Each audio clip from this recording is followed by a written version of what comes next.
강원랜드 채용에 압력을 넣은 혐의로 기소된 권성동 의원이 1심에서 무죄를 선고받았습니다. 검찰 증거만으론 청탁 증명이 어렵다는 건데 같은 혐의로 재판받고 있는 염동열 의원의 선고 결과에 관심이 모아지고 있습니다. 교통사고 현장에서 사망한 운전자 이송을 두고 경찰과 소방 구급대원 사이에 실랑이가 벌어졌습니다. 사망 판단과 이송 책임을 두고 논쟁을 벌인 두 기관을 바라보는 시선이 곱지 않습니다. 건설 과정에 어려움을 겪던 지역주택조합 관계자가 스스로 목숨을 끊는 안타까운 일이 벌어졌습니다. 조합 측은 상생을 무시한 시공사의 태도가 극단적인 결과를 가져왔다고 주장하고 있습니다. U20 월드컵 준우승의 영웅 이광현이 강원FC에서 혹독한 데뷔전을 치렀습니다. 팀이 극적인 역전승을 거두면서 홈구장은 팬들의 환호로 뜨겁게 달아올랐습니다.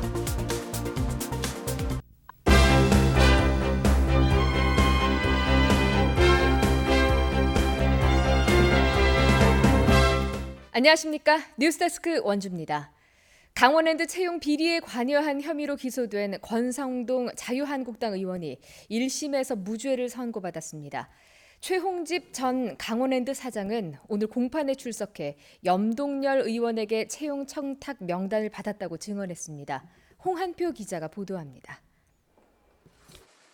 강원랜드에 채용 압력을 넣은 혐의로 재판에 넘겨진 권성동 자유한국당 의원이 1심에서 무죄를 선고받았습니다. 서울중앙지방법원은 선고 공판에서 권 의원이 채용 청탁을 했다는 공소 사실이 합리적 의심의 여지 없이 증명됐다고 보기 어렵다며 무죄 판단의 근거를 밝혔습니다. 한마디로 권 의원의 공소 사실이 충분히 증명되지 않은 것으로 본 겁니다.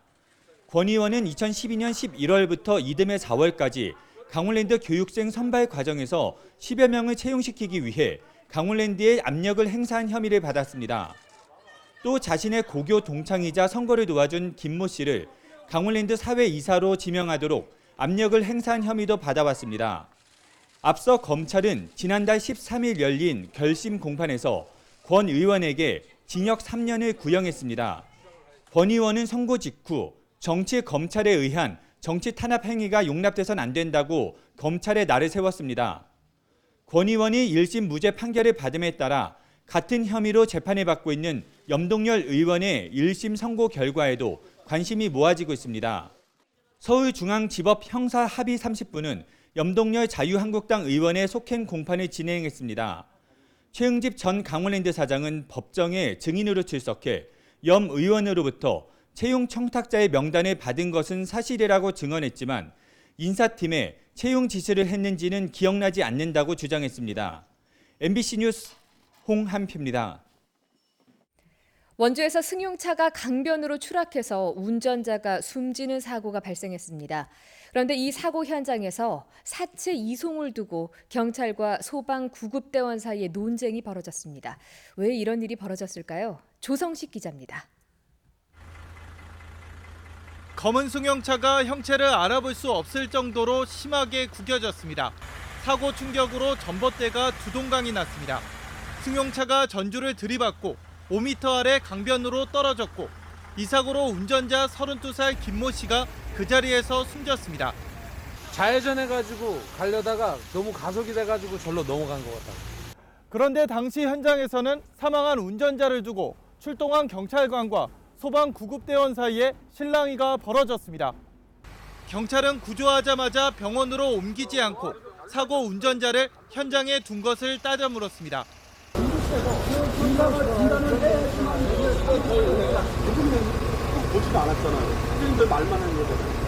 이에 구급대원은 명백한 사망일 경우 구급차로 이송하지 않고 경찰에 인계하는 것이 지침이라고 설명했습니다.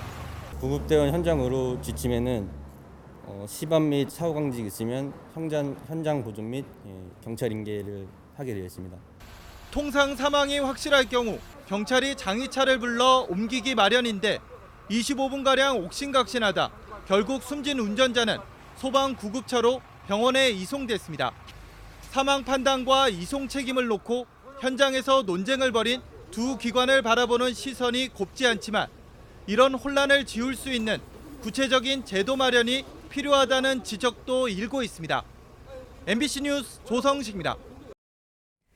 원주의 한 지역 주택조합 관계자가 스스로 목숨을 끊는 안타까운 일이 일어났습니다. 건설 과정에 어려움을 겪고 있었던 것으로 추정되는데요. 조합은 상생을 무시한 시공사의 태도가 극단적인 결과를 가져왔다고 주장하고 있습니다. 이병선 기자입니다. 원주의 한 사무실에서 모 지역주택조합 관계자 A씨가 숨진 채 발견됐습니다. A씨는 유서에서 자신의 능력이 부족해 좋지 않은 결과를 냈다며 끝까지 함께하지 못해 미안하다고 한 것으로 전해졌습니다. 주택조합 아파트 건설 과정에서 핵심적인 역할을 하던 A씨는 최근 들어 공사 진행에 어려움을 호소한 것으로 알려졌습니다. 자기가 사업하는 게 몇 군데가 있는데 저도 빨리 가봐야 되는데 가지 못하고 여기 좀 발목이 잡혀가지고 자기 사업도 좀 제대로 못하고 있다고 막 그러면서. 이 조합은 지난 2015년 설립 승인을 받아 400여 명의 조합원을 모집했습니다. 지난해 6월에는 주택 건설 사업 승인도 받았지만 1년째 첫 삽을 뜨지 못하고 있습니다. 조합원들은 이미 1억 원 가까운 금액을 냈지만 시공사가 조합원 비율을 80%까지 채워오라며 착공하지 않았다고 주장하고 있습니다. 이러는 사이 사무실 유지비 등 부대 비용도 눈덩이처럼 불어나 3.3제곱미터당 600만 원을 오가던 분양가도 900만 원까지 치솟았고 조합원 분담액도 그만큼 늘었습니다. 조합원들은 건설사의 일방적인 갑질이 고인을 죽음으로 내몰았다고 주장했습니다. 조건만 대출 맞게끔 조합원 지금 80% 맞춰. 그러면 그때 지어줄게. 그건 안 해보는 사람 다 쓰는 거죠. 취재진은 해당 건설사의 입장을 듣기 위해 수차례 전화 연락을 시도했지만 끝내 통화는 되지 않았습니다. MBC 뉴스 이병선입니다. 학교 급식과 돌봄을 담당하는 비정규직 근로자들의 총파업이 선언됐습니다. 강원 학교 비정규직 연대회의는 오늘 강원도 교육청에서 기자회견을 열고 정부와 교육감이 책임지고 나서서 비정규직 차별을 해소하는 임금제와 정규직화를 실시하라고 주장했습니다. 오는 7월 3일부터 3일 이상 전국적으로 예정된 총파업이 현실화되면 급식과 돌봄 대란이 일어날 것으로 우려돼 교육계의 긴장감이 높아지고 있습니다. 강원FC가 K리그전에서 0대4에서 5대4로 영화와도 같은 대역전극을 펼쳤습니다. U20 월드컵 준우승을 이끈 강원FC 소속 이광현 선수는 혹독한 데뷔전을 치렀는데요. 그래도 극적인 승리에 축구 팬들은 환호했습니다. 허주희 기자가 열띤 현장을 전해드립니다. U20 월드컵 준우승의 주역 골키퍼 이광현. 강원FC 홈구장에서 K리그전에 처음으로 선발 출전했습니다. 하지만 프로 무대는 만만치 않았습니다.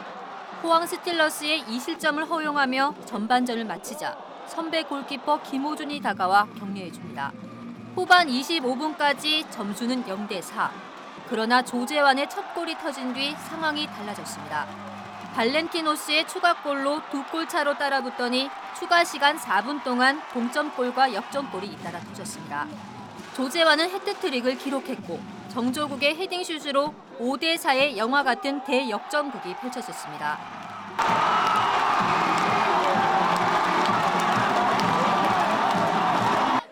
형님들 덕분에 데뷔전을 승리했다는 이광현.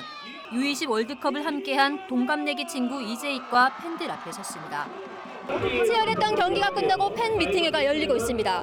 보시다시피 이광현, 이재익 선수를 향한 축구 팬들의 관심이 뜨겁습니다. 팬들의 짓궂은 질문도 이어집니다.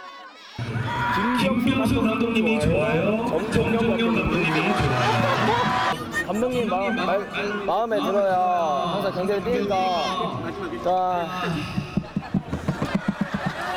저는 김경수 감독님이 더 좋은 것 같습니다. 피로가 풀리지 않아 경기에 뛰지 않았던 이재익도 팬들과 승리의 기쁨을 함께 나눴습니다. 월드컵을 일단 이렇게 많이 응원해 주셔서 감사드리고 이제는 강원FC에서 승리할 수 있도록 제가 최선을 다하겠습니다. 밤 늦게까지 이어진 팬들의 응원 덕분에 강원FC 홈구장은 어느 때보다 뜨겁게 달아올랐습니다. 오늘 저 처음 왔는데 너무 좋게 봤고요. 오늘 팬 됐어요. K리그전에 감동이 가시지 않은 이튿날 아침. 그동안 응원해준 강원FC 팬들에게 감사한 마음을 전하기 위해 강원도청을 찾아왔습니다. 긴장하고 들어가긴 했는데 그래도 감독님이 믿어주신 만큼 제가 보답은 못했지만 그래도 저는 많이 배웠다고 생각해요.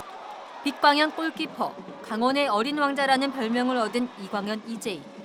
프로축구 무대에선 어떤 활약을 보여줄지 축구 팬들의 관심이 모아지고 있습니다. MBC 뉴스 허주입니다.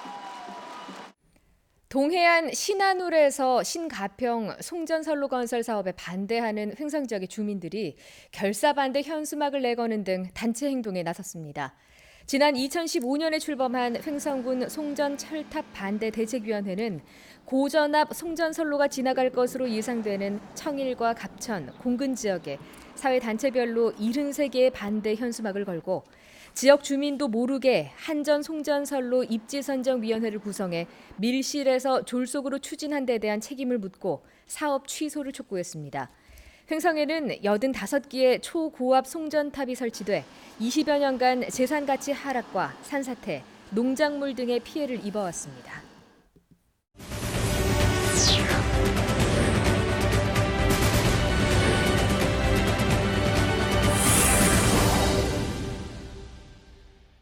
내일부터 음주운전 단속 기준이 강화되면서 특별 단속이 실시될 예정이어서 운전자들의 각별한 주의가 필요합니다. 음주운전에 따른 처분 기준은 면허 정지가 0.05%에서 0.03%로, 면허 취소는 0.1%에서 0.08%로 변경됩니다. 강원지방경찰청은 단속 기준 강화와 동시에 내일부터 2달 동안 음주운전 특별 단속을 실시할 예정입니다. 더불어민주당 싱크탱크인 민주연구원과 강원연구원이 업무 협약을 맺고 국가와 강원 지역의 발전에 필요한 정책 개발에 협조하기로 했습니다. 양정철 민주연구원장은 협약식에서 강원도는 분단과 그로 인한 아픔, 상처가 응축돼 있는 곳이라며 이번 협약을 통해 강원도민에게 유익한 정책과 비전을 내놓겠다고 밝혔습니다. 정책 협력은 비정치적 사안에 한정하기로 했습니다. 하지만 자유한국당 강원도당은 말로만 업무 협약이지 사실상 총선 협약이라며 강원도 순수 연구기관을 여당 산하 연구기관으로 전락시킨 해괴망측한 일이라고 비판했습니다. 뉴스데스크 원주를 마칩니다. 고맙습니다.